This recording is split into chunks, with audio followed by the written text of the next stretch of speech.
And that when we, as people, are communicating, when we are leading, that we are saying to everybody this key message: welcome, you belong here.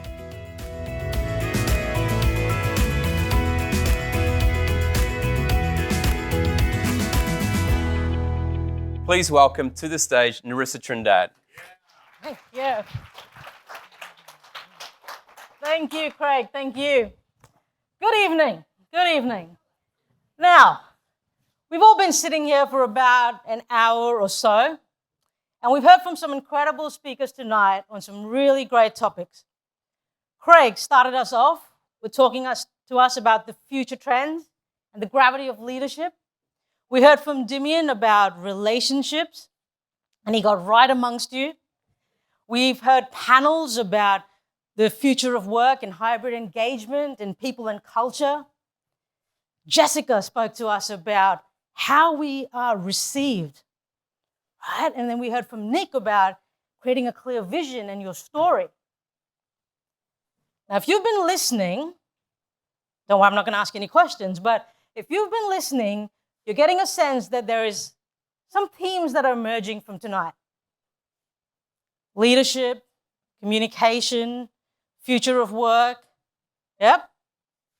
Okay. But there's also an underlying theme to everything that we've been sharing with you tonight. And that is people and a deep sense of belonging. Now, if it wasn't for people, I wouldn't be up here. You wouldn't be sitting down here. We wouldn't be here. Because everything that we do revolves around people. And I don't have to look very far, as I'm sure you don't have to look very far. When just looking at this room, we can see that there is such a rich diversity and intersectionality, which is that layers of identity just around in this room. And when we look broader into people in our organization, the clients, our customers, the communities that we serve, and all of humanity, it's pretty much all surrounding us. So as leaders, and as people who are leading future leaders, and as Craig mentioned earlier, even leading people that we will potentially never even meet in generations to come, it is then our job to ensure that every single person feels heard, feels seen, feels recognized through everything that we're doing. And that when we, as people, are communicating, when we are leading, that we are saying to everybody this key message: welcome, you belong here. Welcome, you belong here. So I want to talk to you a little bit about belonging, because we said, the theme of this night is sense of belonging and people. And I want to talk to you about belonging. Actually, I'm going to get you to do something, okay? So humor me for about a minute or so, all right? I'm going to get you to close your eyes. Don't worry, I'm not going to get you to do anything weird. Just close your eyes, okay? And I want you to close your eyes, and I want you to think about a time when you felt a deep sense of belonging. And I acknowledge that there could be people in this room that maybe haven't felt that deep sense of belonging. And at times, I haven't as well. So I say, if you haven't felt that deep sense of belonging, then think about what would have needed to happen in that moment for you to feel that sense of belonging. And keep your eyes closed. But when you've thought about that moment, just give me a nod. Don't worry, I'm not going to come and ask you to tell me that. You can trust me on this one, but I just want to know that you've all got a moment. So just give me a nod, okay? Great. I can see you. I've got you. Now, I want you to keep your eyes closed, and I want you to go a step further and think about, in that moment, what created that sense of belonging for you? Was it something that someone may have said? Was it something that someone may have done? What was that feeling that made it feel for you that, look, I really belong here? These are my people. They get me. And keep your eyes closed. And when you've identified what that is, I want you just, if it's able to, just raise your hand and let me know. Again, I'm not going to come and ask you, so feel safe here. But just raise your hand. What I want to understand is that you've thought of a moment when you were feeling a sense of belonging, and then you've associated with what has caused that sense of belonging for you. And if you've got that, I'd like you to raise your hand and keep your hand raised. Keep your hand raised. Keep your hand raised. All right. Keep your hand raised now, and I'd like you to just open your eyes and look around the room. Okay? So almost all of us here have either felt a deep sense of belonging, or we know what it means or what it's going to take us to create that deep sense of belonging. So as you leave here tonight, and in the weeks ahead, the days ahead, as you are interacting with your people, what are we able to do to ensure that every single person that we communicate with can feel what you just felt tonight right here in this moment? When you said and nodded to say, yeah, I felt a sense of belonging. And when you raised your hand and said, yep, I know what it takes to create that sense of belonging. So that every interaction we have now can now encapsulate that.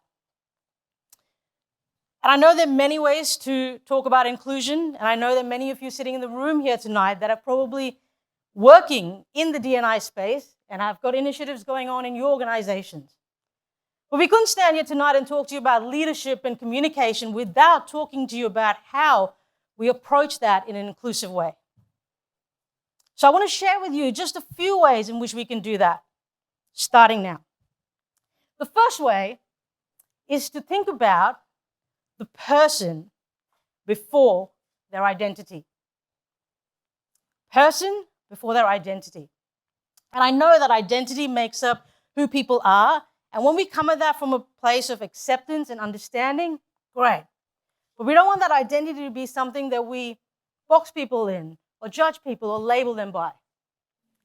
So what do I mean by putting the person in front of their identity?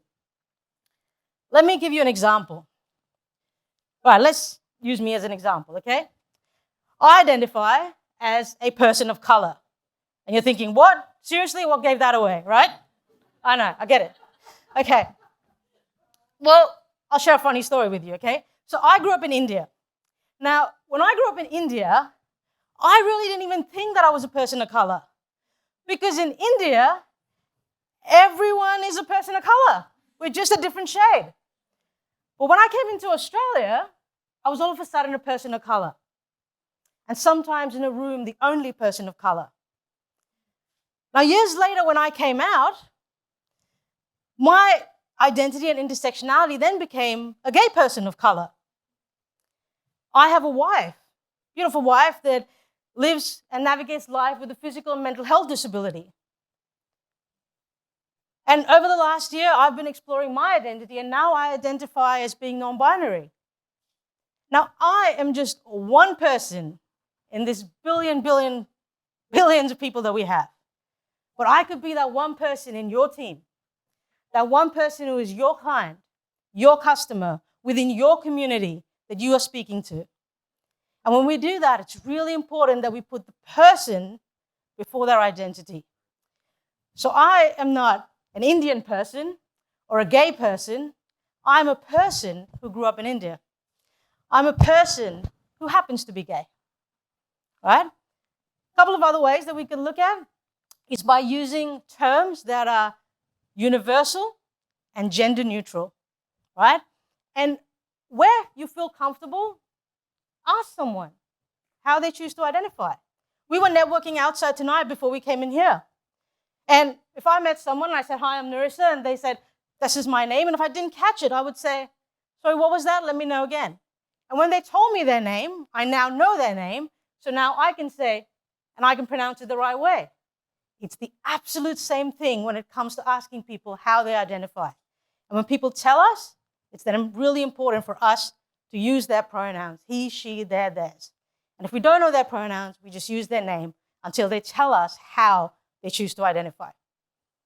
So I want to leave you with that today, and I just want to leave you with this one quote, which I believe sums up what we hear about tonight in terms of learning, growing, leadership, communication, and inclusive language. And that is by the lovely Maya Angelou, where she says, do the best until you know better. Then when we know better, do better.